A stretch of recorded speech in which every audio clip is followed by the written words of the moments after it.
Begin with the Great Divine Director's Call. We'll give the preamble, and then we'll make invocations before the altar, before the decree.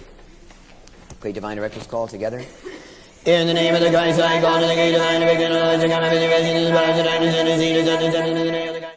Church Universal and Triumphant is a new religious movement that arose from the Ascended Master's teachings. It was founded by Elizabeth Clare Prophet in 1975 after she witnessed her husband's involvements with the Ascended Master's teachings, and was somewhat of an outgrowth of the Summit Lighthouse, founded by her husband Mark Prophet. Church Universal and Triumphant was incorporated in 1975 and established a headquarters in Pasadena in 1976, later moving to a 218-acre property in the Santa Monica Mountains. 10 years after this, the church purchased a 1,200-acre property in Montana and moved its operations there, naming it the Royal Teton Ranch. The church's beliefs centered around the Ascended Master's teachings. An Ascended Master is a spiritually enlightened being who in a past incarnation was an ordinary human.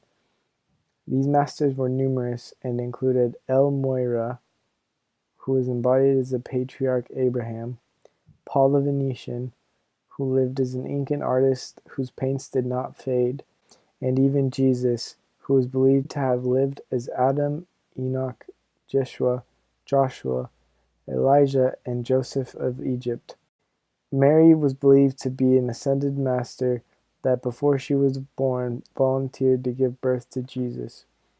Elizabeth Prophet and her husband claimed to be messengers of the Ascended Masters. Prophet spread her teachings to a primarily Caucasian following through television broadcastings and publications from the Summit University Press, which was started at the same time that the Church Universal and Triumphant began.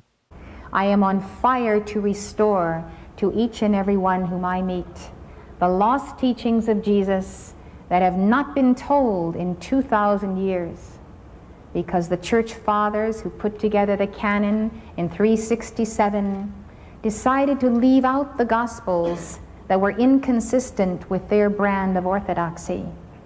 What's different about today is that the knowledge of the violet flame is released to the whole world. It is in books. These books have been translated to many languages. It is available to anyone to use. You don't have to get somewhere and have a master whisper it in your ear. You can hear me talk about it, and then you can go talk about it. You can become it starting right this very second. And God spoke to me and said to me to take a certain book off the shelf in my mother's library and to read it. So this day, I had to be obedient to that, because I had made the prayer and God had answered, so I could do nothing else but take the book off the shelf, open it up, and I saw the face of Saint Germain. And that face became alive and quickened by his presence. The spark went through my being. I leapt. I couldn't believe that I had found this master whom I recognized instantly. And I ran to show the picture to my mother, and I said, here is Saint Germain. I know him. I've got to find him. I know I have a mission that has to do with him.